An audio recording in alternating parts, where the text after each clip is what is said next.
hours of the regular show on terrestrial radio, and you wanted a little bit more, so that's why you found the Gun Talk After Show podcast, where we saved all the best things that we can't say on regular radio. Now here's Tom, Michelle, and Jim for the Gun Talk After Show. It's the after show where we gather together to, basically it's, you know how leftovers are sometimes better than the original meal? Yes. That's kind of what the after show is, don't you think, guys? That's great, yes. You like that? Yeah. Okay, we should just call it leftovers. Okay. And everybody will go, I love leftovers. Especially on Sunday, right? Yeah, I mean, really, who does not love leftovers? Name a leftover that's better left over than it is originally. Meatloaf. I was just going to say meatloaf. Damn you. Spaghetti. Spaghetti, too. Oh, yeah. Chili. Lasagna. Chili. Yeah, because it gives a chance for all the flavors to cook down and mingle and get amongst themselves and, you know, get to know each other and kind of hang out. Something about those tomatoey meat-based meals, right? Yeah. It's the acid, man. It just saturates. You know, and if that's the case, why don't we do this? Why don't we cook it the day ahead of time? Wow, genius. Trademark, patent, right there. And if nobody eats it the first day, is it leftover? Oh, so then do you have to wait 2 days? Inquiring minds want to know. Yeah, exactly. See, we already went out. I'm never going to get to this meal, am I? It's just never going to happen. Or our 3 callers, I'm guessing. They've all left. They said, I'm not doing a leftover But show. I am hungry. Oh, okay. Let's see. Line 4. Finding Carrie up there in Corpus Christi, Texas on line 4. Hey, Carrie. Hey, good afternoon, Tom. Thank you so much for your continued unswerving support of our gun rights and the tradition that it represents for our country and our freedom. Thank you, sir. Amen. What's cooking? I'm wondering if you know anything about the new, fairly new Remington R51 9mm. It came out a few years ago. They had major problems with magazine loading and feeding, and they wound up recalling them and redid them, upgraded them, and fixed all the problems supposedly and brought them back out about a year or two. And I recently purchased one. Haven't got to shoot it yet, but done some loading, some magazines and everything, and I've maybe got an issue or two, and I'm wondering if you know anything about it. Of course, it's was originally designed by John Peterson back in the early 1900s, was very, very reliable pistol. Then it was just a Model 51 back then. Let me ask you, why did you buy that pistol?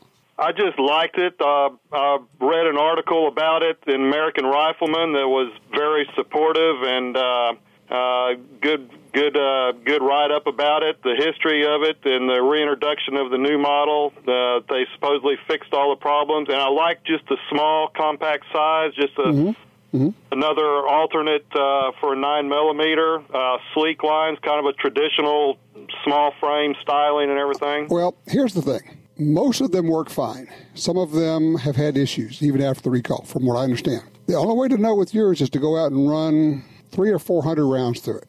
Yeah. There are often break-in issues with any semi-auto, can be. I would not get upset if you had a few issues in the first 100 rounds. Now, in this case, it would be maybe feeding. If you can get 200 or 300 rounds through it and it is reliable and working, no harm, no foul, works great, go for it. But the only way to know with your particular gun is to go shoot your particular gun, and what happens with anybody else's pistol really doesn't have anything to do with what your pistol's going to do. Right, and I'm relying on that reliability for it to work right. Let me tell you real quick, just in loading some magazines and kind of practicing with it, the thing I've encountered is it says it's a 7-round magazine. If I put 7 rounds in the magazine, and I load the magazine in, the slide will not work all the way back to load that first round, that number 7 that's on top. I have to lock the slide open all the way first to put the magazine in. Now, if you unload it and drop out the empty clip, the empty magazine, and the slide is already locked back, then you can put the full 7 round in and it'll go. But if the slide's forward and you put 7 rounds in a magazine and you put the magazine in, when you go to work the slide back to put that first one in, it stops because it's hitting that top cartridge and it won't allow it to come all the way back. Do you have more than one magazine? Yes. Does it do that with all of them? I've got 2 magazines and it did it with both of them. Okay, well, it's a 6-shot magazine. Yeah. Well, that's what I'm wondering. They said it's a 7-round magazine, but If I only put shot. 6 in it, they load fine. But if I put that 7th one in, it'll only work if the slide is all the way back before I put the magazine in and lock back. Here's what I want you to do. At the range, do not do this at home. At the range, point of the gun downrange. Load 7 rounds in the mag. Have the slide back, locked back, okay? Muzzle downrange, mag goes in, drop the slide. Should feed one in right, no problem. Now, with the safety on, take the magazine out, put the gun down, load 1 more round in the magazine, put 7 in the magazine. Now put it back in the gun and shoot the gun and see if it will work. Because here's the thing, that's how I always load semi-automatic pistols. If it's a 15-round magazine, I put 15 rounds in it, I put it in the gun, I rack the slide once, I take the magazine out, I put 1 more round in the magazine, I put it back in. If a gun won't work that way, it doesn't work. So I would say take it out, shoot it, see how that works for you, okay? I'll be happy if it only works with 6 properly, but they said it's 7 round, and I'm just having trouble with that number 7 round, working the slide if it's forward to begin with. If it's already locked back or I'll lock it back, then it'll take the 7th round, although it does stick a little bit going in. So, and Michelle, you've seen this on other models. Sometimes they'll say it's a 7-round magazine, but you really can't feed it with 7 rounds in it, or an 8-round or 10-round, whatever it is. Right. It ends up being a 6-round mag plus 1 in the chamber, just like you were explaining. Yeah, it's 1 down. Yeah. And I understand they say it is, but, the marketing team gets a vote on this stuff.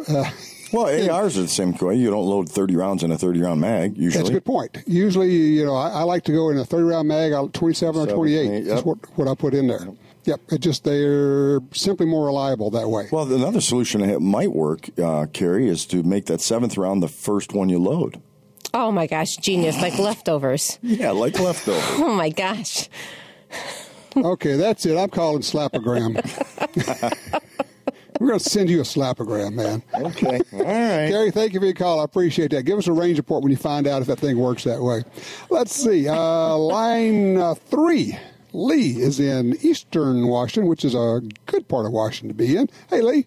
Hello. I'm going to go ahead and get this book that you were talking about, Your Most Powerful Weapon. Sounds good. Good ideas come from different directions, so we have to diversify where we learn from. And it sort of sounds like a well-compiled set of ideas and experiences like Dead Man's Hand, Aces Over Eights, Don't Sit With Your Back to the Door, Magnum P.I. A little voice in the back of my head said something's wrong here. Listen, Tiger McKee's Tale of Two Guns, Heinlein's Starship Trooper, The Gift of Fear by DeBecker, You Know More Than You Think, Left of Bang, Watch Your Environment, focus from top down to extreme detail.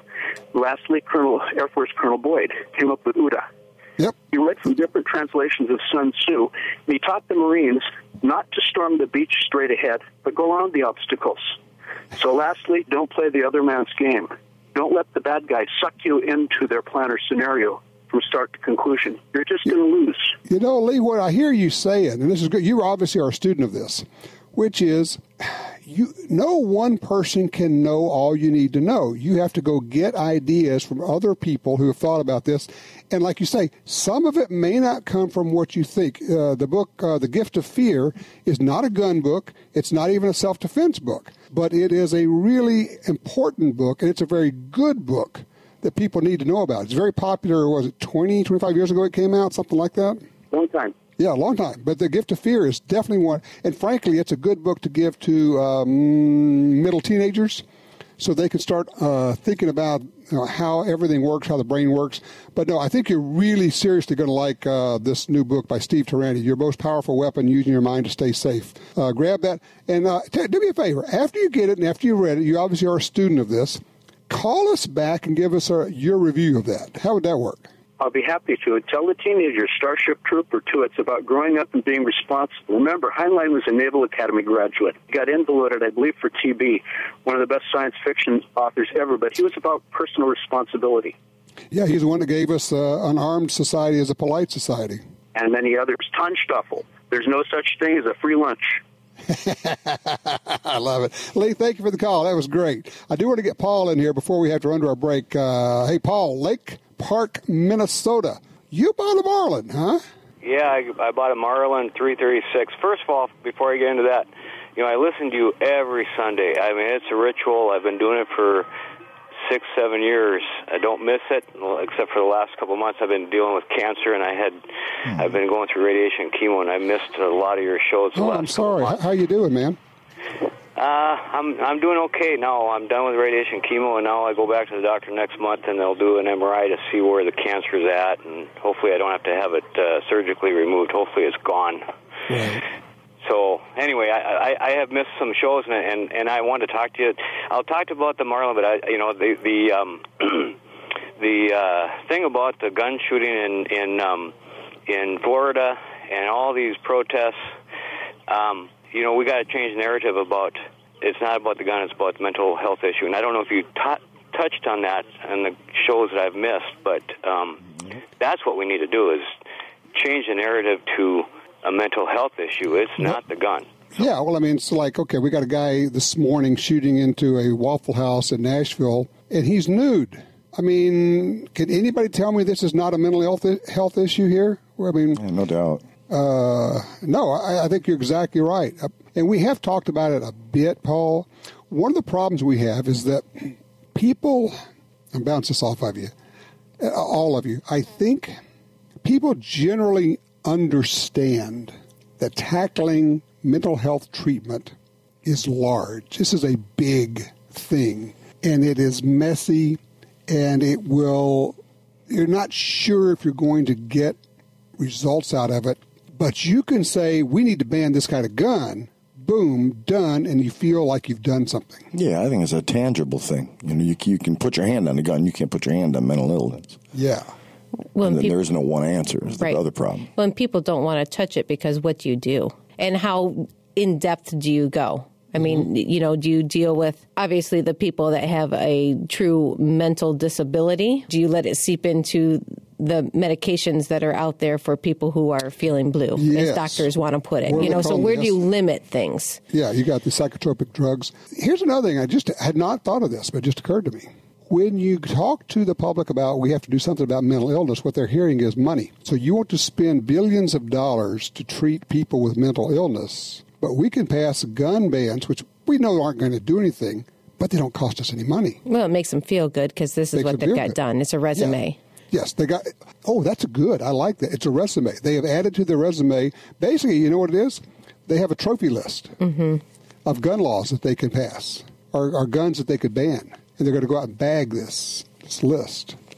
And I do want to put out there, we do have all of our podcasts available, too, so don't feel like you missed out on anything, please. Yeah, yes, we do. Paul, we do have all the past shows are on podcast, whether it's through iTunes or you can go to the Gun Talk website, guntalk.com, and you can drill down and find them there. So you can catch all of the past shows. Go back as far as you want to go. Can I talk about my 336? Well, yeah. Heck yeah. My 336 I got at a gun auction, and they advertised it as a 30-30, so I went to try to get it because I love Marlins. And when I got there, it wasn't a 30-30, it was a 35 Remington, and I bought the gun. Ooh. I went hunting with it the following fall, and I shot at a buck about 80 yards away. That buck fell down like it got hit by like a 12-year-old getting hit by a linebacker. And I had never seen a deer fall down like that. It fell down so hard. That bullet just made that deer fall down, and I couldn't believe how it fell. It's just powerful. When I was young, I hunted with a guy who used a Marlin in 35 Remington, and it was awesome. I mean, he would just roll deer over with that. I have not thought about that in a long time. It's funny you mentioned that because we were talking about 35 calibers earlier in the show today. Yeah, you were. Son of a gun. So, okay, do you have an idea how old that rifle is? Oh, it wasn't that old, but it is a Marlin. It's not a Remlin. It is a Marlin. It was probably made back in the 80s. The Remington Marlins, yes. Well, those are the good ones. I mean, honestly, those are the ones you want. I think they've kind of stopped with the whole Marlins, but that's terrific. What a great find. Yep. Yeah, it was great. I paid $400 for it. I think that's a good price because those are kind of commanding higher prices these days, aren't they? They are. I'm sure you get $6 for it. Well, don't sell it. No, I'm not. No, that's my woods gun. That is my woods gun. Oh, I love it. That's great. I've got 10 Marlins. And most of them are 30-30s. But okay, you're the problem then. You know that, right? Because the rest of us are looking for these things, and you've got them, man. Yeah, that's right. I got a 45 cal. I got 3 Cowboys: the 357, a 44, or a 45, and a 45-70 in Cowboy. Oh, and a 30-30. I just got a 30-30 too. Sounds to me like he's a collector. I'm thinking so. Yes, I am.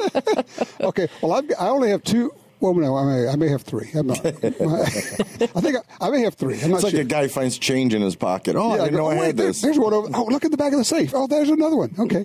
I think I have a 22 caliber, but I know I have a 45-70. And then I've got the weirdest of the weird. I've got the 450 Marlin. One chamber for the 450 Marlin, which was a unnecessary goofball thing to do. Make a belted cartridge out of the 45-70, of all things. Yeah. And figures you'd have one. Yeah. What I really want to do, I want to look into seeing if I could get a rebarreled or rechambered or something back to 45-70. That would be the sweet part right there. Or maybe our caller would be interested in it. Let's see. Paul, do you happen to have one in 450 Marlin?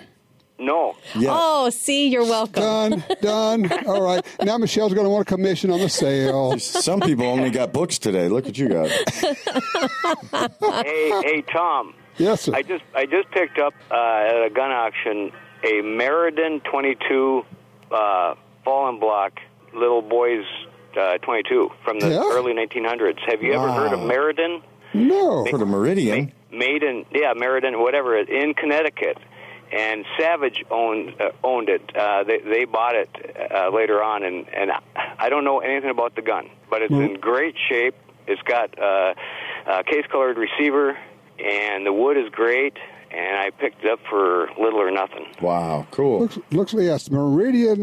That's probably the Model 10 single shot. Yes, it is. It's the Model 10. Yep. Pretty cool to have some. They're not particularly valuable, but they are very cool, and I'm delighted that you got it. Right. I got a Remington Model 6 too in a 22. Plus, I got my dad's Stevens Little Scout rolling block. I have a Remington Model 6 that was my father's first gun. Cool. He had pneumonia, and back then that was serious stuff when he was a kid. They had him in the hospital for a long time. Yeah. And they brought him as a gift while he was in the hospital this rifle, a 22 rifle. He kept it in his hospital room, and he said he almost wore it out dry firing it at everything in the room. Can you imagine that today? I was just going to say, could you imagine? Holy cow. Oh, that's great stuff. Hey, Paul. As far as your health goes, you got a whole crew here plugging for you, buddy. Absolutely. Well, thank you. Yep. Thank you. Yep, you do. I don't think there's anybody around who doesn't have experience with cancer, either personally or in a family. Yep. And so we're pulling for you, man. Okay. All right. Thank you very much. Thank you, Paul. I appreciate it. Good health, good wishes. Let's take a quick break. We'll be back in about 60 or so.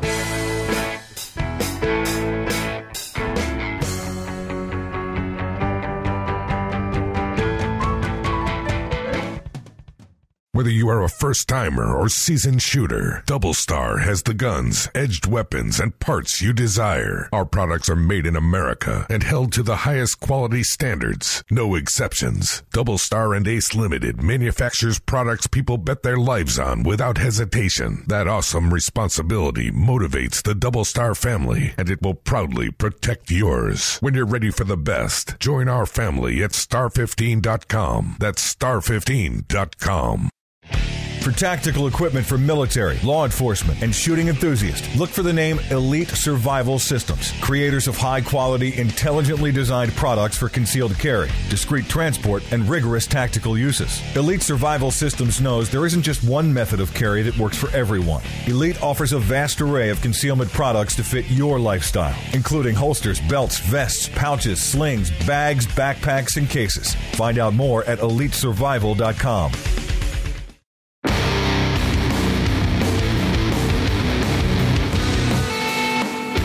All right.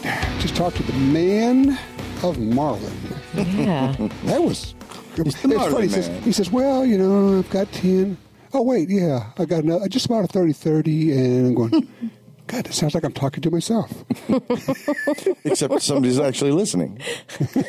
Well, I never listen. God, I'm confused. I do love the older Marlins. Talk about quality rifles. Mm-hmm. It's fun to go to collector shows, is it not? Oh, yeah. I mean, to see what people... There's something out there for everyone, whatever they want to collect. Mm-hmm. So people who are into old, just BB guns, air guns, to people have the most extensive collection of Smith & Wessons or Rugers. Yes. It just... I've seen guy says, I collect Smith & Wesson 44 Magnum revolvers. That's it. But you look, and he's got 50. And they're all different models, different everything. So going, really? Here's what's fun. I know you've done this. Walk up to somebody, and you may not even know what these guns are. Just say, what are these? Tell me about these. And then just settle in for about 20 minutes. Right. And then there's this one. But you will get an education because collectors are truly the experts. Oh, they are. And when you go to these collector shows, somebody is always premiered or there's something that's premiered. So, like in our area, there's several people that travel with their collections and their battles from the lake. So, different Lake Erie weapons and weaponry or, the Mauser collection. Oh, my gosh. Yeah. Did you ever want to feel like you knew nothing about a Mauser? Yeah. Oh, yeah. It's they'll say, well, yeah, that's right. But this was the variant. And there were about 300 of these made. And they were all sent to the Finnish Special Forces. And you could tell by this little mark here, you're going, right. Right. What? And then somebody actually rebarreled it, which brought it down in value. Right. Right. Because this little thing here was not original, as and everybody knows that. And I'm going, oh, yeah, of course, everybody knows that. Yeah, I knew it wasn't sporterized. Who didn't know that?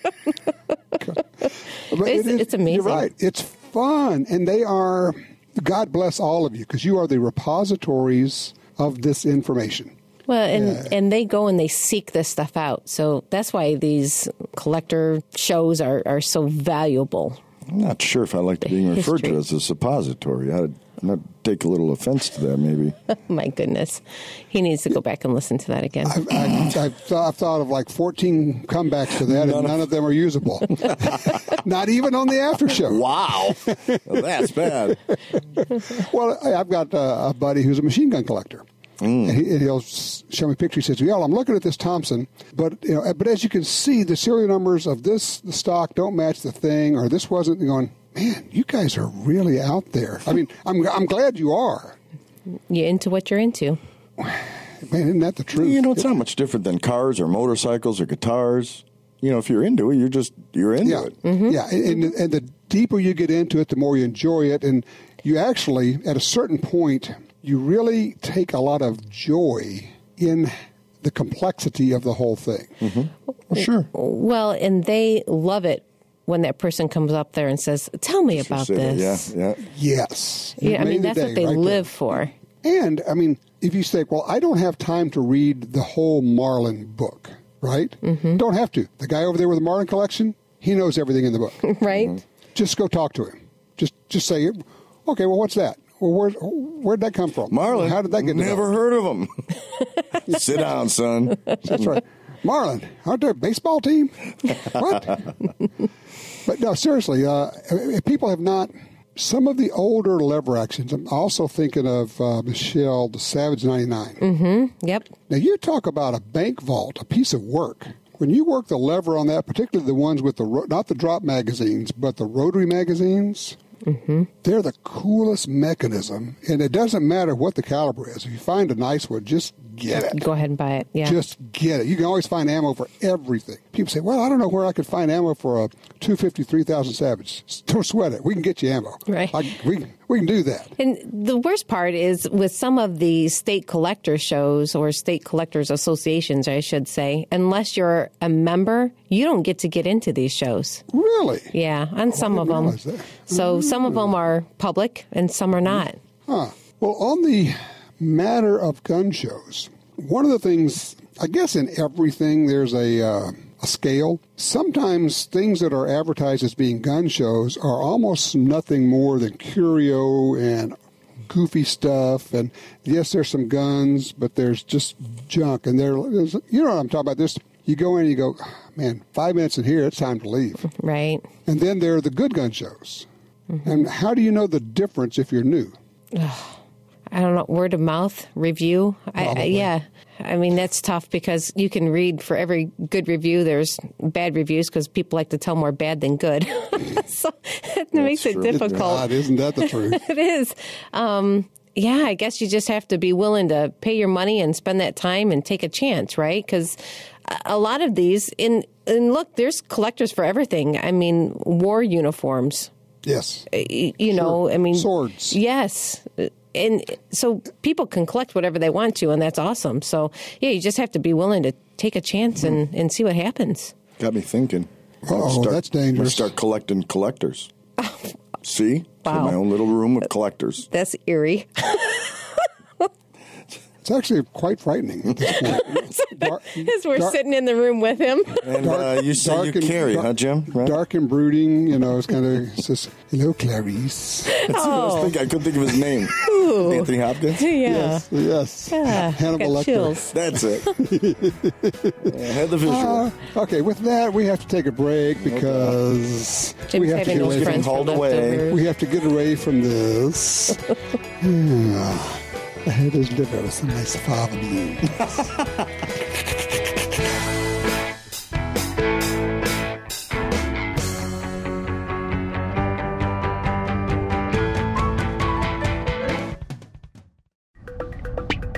The .45 Auto, also known as the 1911, is the standard other defensive pistols are measured against.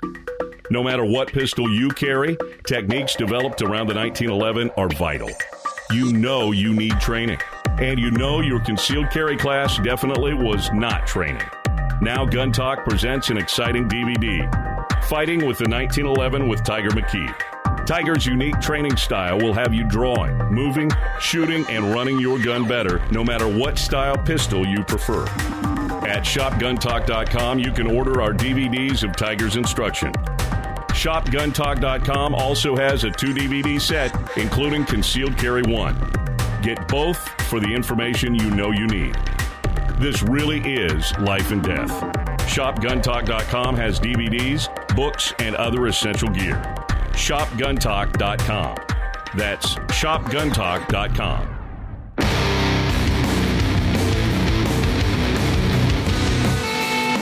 Okay, I'm full now. Oh, my. I have a response for that, too, but... Yeah, you can't go there anyway. Okay. Oh, Lordy. This was the Let's Make Michelle Happy Day, with people saying... Why? 327. I know. That caller that called in, I was like, oh, yeah. I'm like, oh, that's my favorite gun. He's like, really? Yeah, so there's a surprise.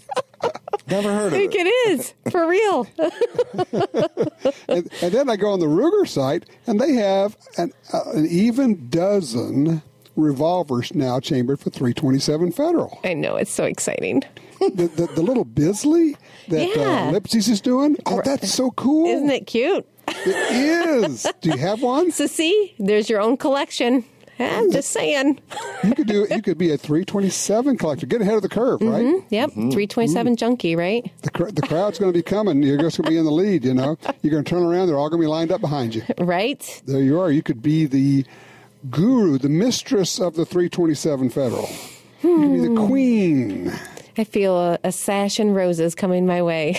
You get to practice your little parade wave, you know. Yes. That was a small block Chevy, too. It was a 327, so you should have one of those in the kitchen. Oh, yeah. I think what you do is you have that inside, what it would be in a Chevelle? Yeah. Maybe a Super Sport? Yep. Ooh, even better. Yep. So you could get in one of those, convertible, of course. Well, sure. With a double holster rig. Sitting on the back like the homecoming queen. Turret. You know. I'm liking this. This is a good image for you, Michelle. Is that a sash? No, it's a bandolier. It's a bandolier. It's a leather sash with little loops in it. Shut up. Miss 327. Oh.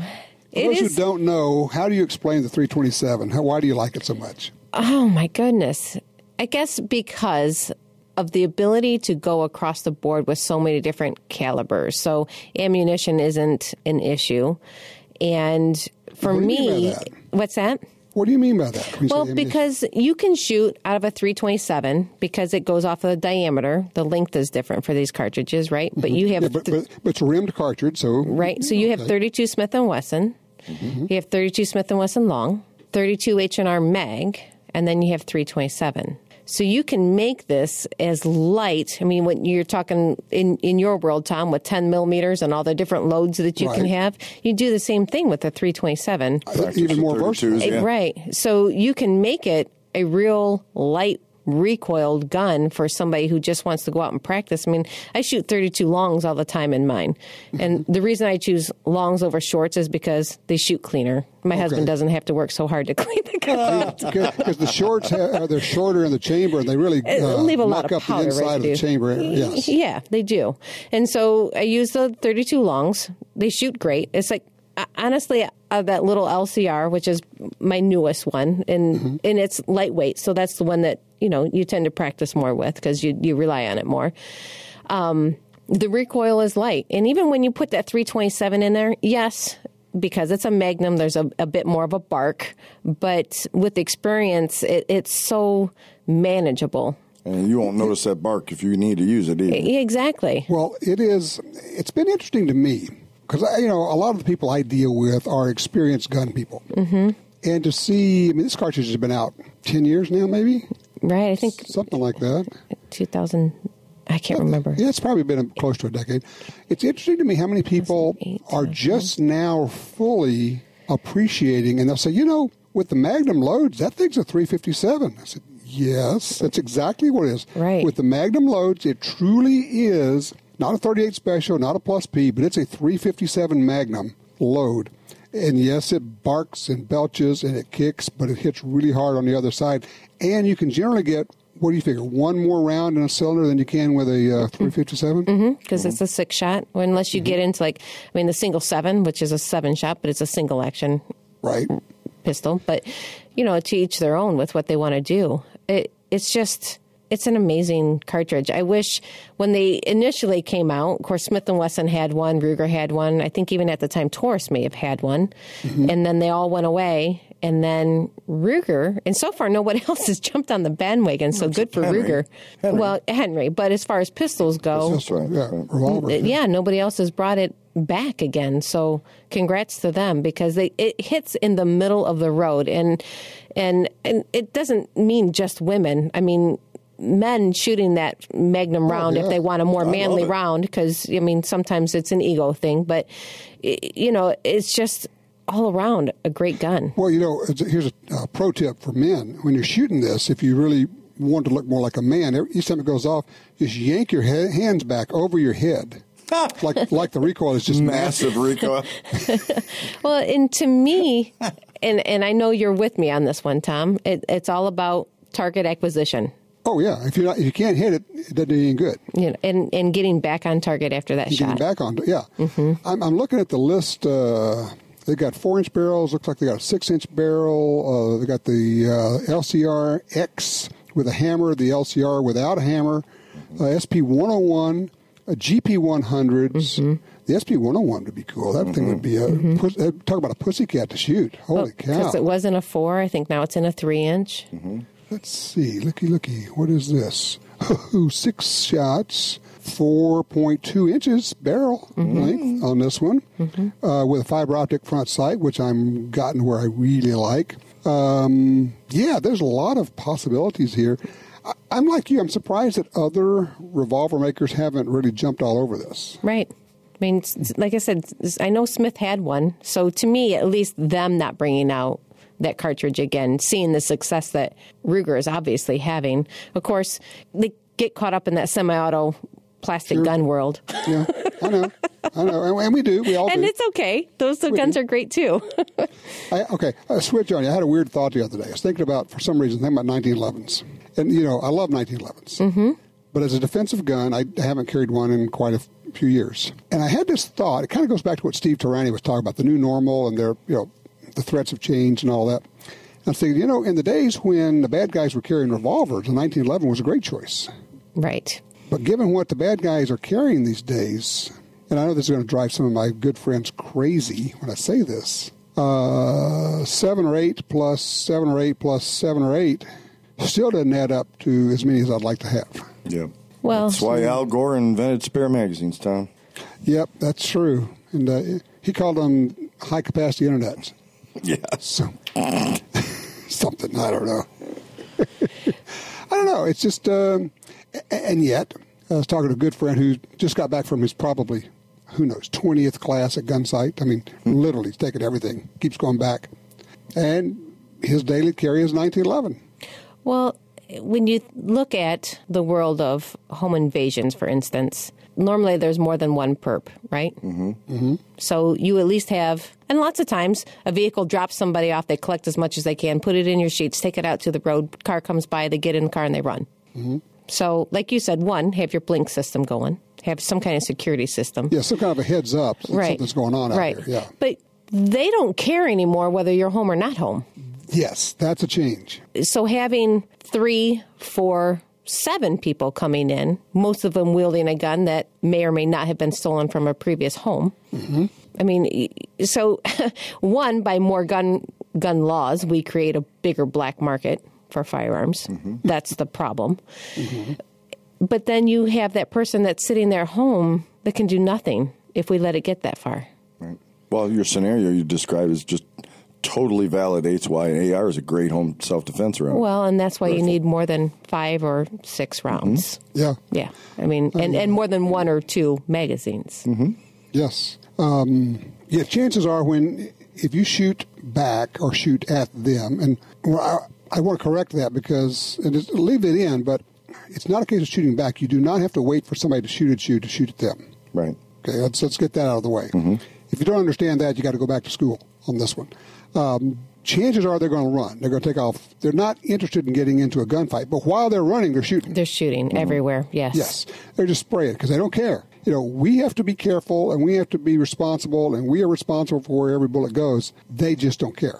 Well, it takes me back to last week's caller that somebody tried to steal his truck when he was sitting in it. Yeah. Like, Just what? open the door, stuck a gun. Yeah. Door's unlocked. He's sitting in his truck. Guy opens the door, sticks a gun to his head. Yeah. And I said, lock the door. He says, well, I don't want to live like that. I'm thinking, like what? You lock the door. What happens? The guy comes and starts rapping on the window. Now, let's go through this scenario. And you go, whoa, okay, you can have it. And you reach over to get your seat belt. And just say, I got to get my seat belt off. Okay. While you're getting your seat belt off, you're also getting out your pistol, right? Mm-hmm. Because it's on your belt. God, I hope so. And then when the seatbelt comes around, you just come around and shoot him right through the plate glass window. I mean, you shoot him right through the window. Mm-hmm. You don't say hello. You don't say drop your gun. You don't say Merry Christmas. You just shoot him. The moment the muzzle comes up, bang, right through the glass. Mm-hmm. Done. Okay? You can only do that if you have locked your door. Ed Head at Gunsight told me one time, he and his wife love to drive with the windows down when it's a pretty day. But when they get to a stop sign or if they're in town or something, he just says, shields up, like Star Trek. Mm-hmm. And the windows come up. Because it's too easy for somebody just to run up to you at a stop sign or a stoplight. Grab you. Yeah. Right, reach in there and grab you, stick a gun in your ear. Mm-hmm. It's just, people say, I just don't want to live like that. It's not a big deal. You're just thinking ahead. You're being smart. And you start, at a certain point, let me ask you guys, because you live this way. You're not afraid. You're not paranoid.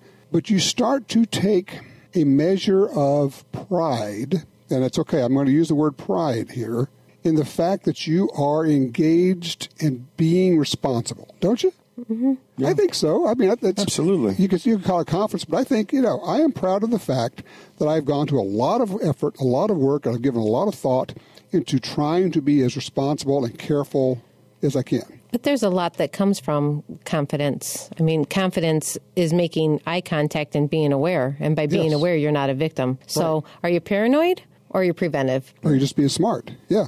The other thing, too, I often will do is if there's a question, should I go back and get the spare mag? It's like, do you really want to be thinking that through an hour from now?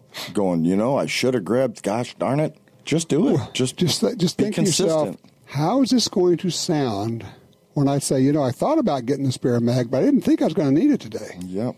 Assuming you're still around to tell the story. Exactly. Just isn't worth it. If you have a semi-auto, you need a spare mag, and it may not be for the extra ammo.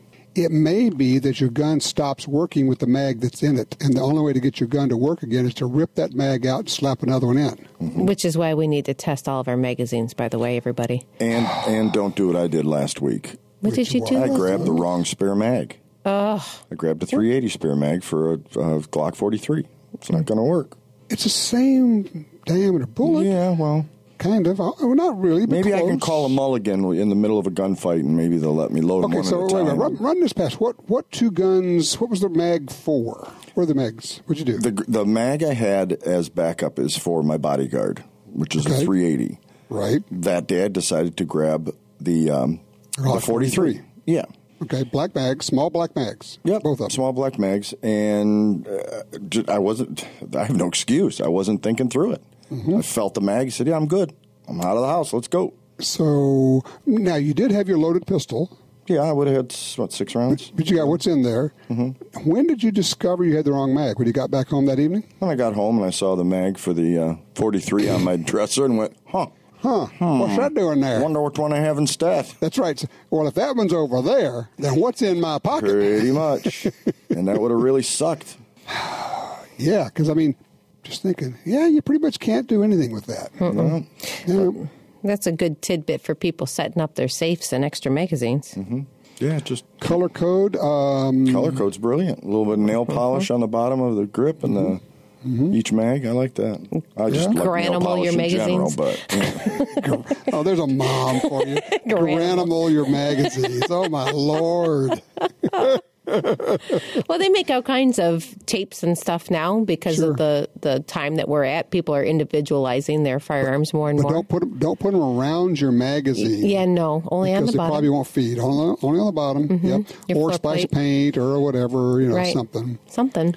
Dremel tool. Carve your name in it. Yep. Social Security number. I think that's always a good idea too. Right. How much time you got? No doubt. Oh, yeah, it's all part of this process. And I don't know that people understand it takes a while to get there where you're thinking, this is just what I do. Well, and people are conditioned to be necks down right now, paying attention to their phone, so tied into that handheld device and the world that goes on within it that they aren't paying attention, unfortunately, to the outside world. And people are going to take advantage. That's why they're called a predator. Mm-hmm. Okay, I've got a drill for everybody. Try this. Let's think about this and talk about it next week. And we're going to call it Look Long. And that is when you are out and about and you're looking in the parking lot or if you're sitting in a restaurant, sure, look at the people around you, but look out as far as you can see. And look at what people are doing across the parking lot or in other places or outside the building or down the hallway or through the plate glass window in the front of the store. And what happens is when you're an instrument pilot, you get taught about doing a scan with your eyes. And you move from this instrument to that instrument. What you want to do is now bounce from near to far, right, left, near to far, but go deep. And when you go deep, spend 2 or 3 seconds just looking what's going on down there. It's not a difficult thing, and it's actually kind of interesting. But I think a lot of people don't look long very often. Mm-hmm. Mm-hmm. And it's an interesting little eye exercise, which can drive your situational awareness, improve that.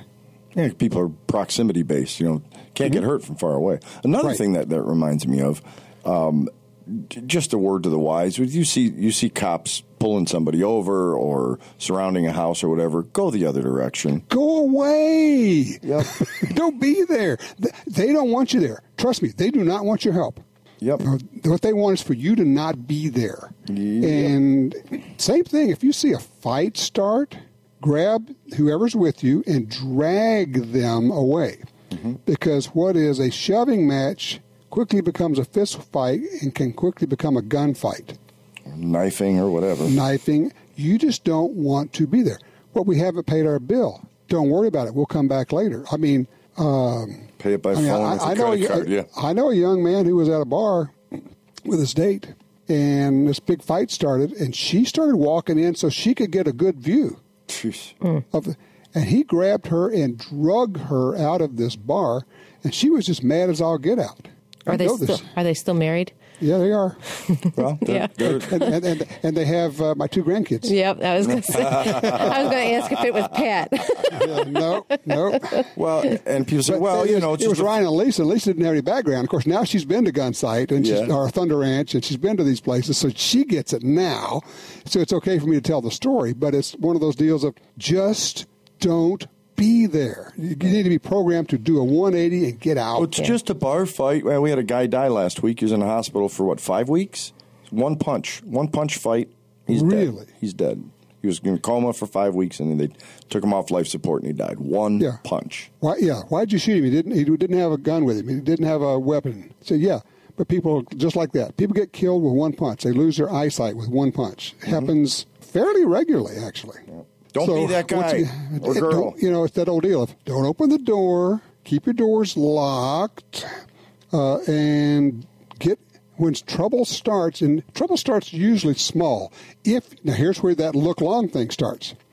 If you're not looking long, you don't see it till it becomes big, unless it's right next to you. Right. But if it's across the room or in the parking lot, you don't see it till it comes loud, and loud may be a gunshot. But if you're plugged in and watching what's going on, you get that, ooh, God, come on, guys, let's go right now. And here's the other thing I want to talk about. When we work with Chris Sereno, he's so good at training. He tells you how to talk to other people in an emergency because he has all this training. It's something I never thought about before. He said you have to look them in the eye and you point your finger at them and say, you, come with me right now. And look to another one. You, call 911 right now. You, call 911 right now. Looking at them, giving them direct instructions. And you look to your friend and say, come with me right now. Not like, hey, guys, there's something coming on. No, you, come with me right now. Don't argue with me. Come right now. It's all about the delivery, yeah. Well, and as we move into the season where we're more and more active or outside and people tend to congregate in the park systems and everything there, how active are your eyes? You can give yourself a headache. I mean, just paying so close attention to everybody and everything that's going on there, but not to intrude. Well, what's interesting, though, is that you can usually just bounce to somebody, and in a second or less, you go, no, not a threat, not an issue. And you're bouncing, and then you go, could be. But keep an eye on that, yeah. And usually in 2-3 seconds you go, oh, it's okay, all right. Well, and people want to step in because they think they're being that great Samaritan. Don't intrude. Don't intrude. Not your deal. Because there may be situations where you say, I'm compelled to do that. I mean, we had a lady that saved a cop. The guy was on top of him trying to get his gun off of him. She shoots the guy on top of him. Now she's getting sued by this guy's family. Oh, sure. And people say, well, that's why I wouldn't get involved. Well, you know what? That's a call you got to make. I don't know. It's individual. Would I do it? I don't know. I think I'd probably have to be standing there to know. Well, here's a good one. We have Mother's Day coming up in a couple of weeks. I think everybody should, or people, not everybody necessarily. Some people don't want to go to the extent of having a lethal firearm. I mean, people don't want that extent. Sure. But I do think that everybody could buy a book and possibly pass on some knowledge. So whether it's The Gift of Fear is an awesome book. I was gifted that book several years ago. And I just think because I love you, because I care about you, because you are a part of my family, this is what I'm giving you.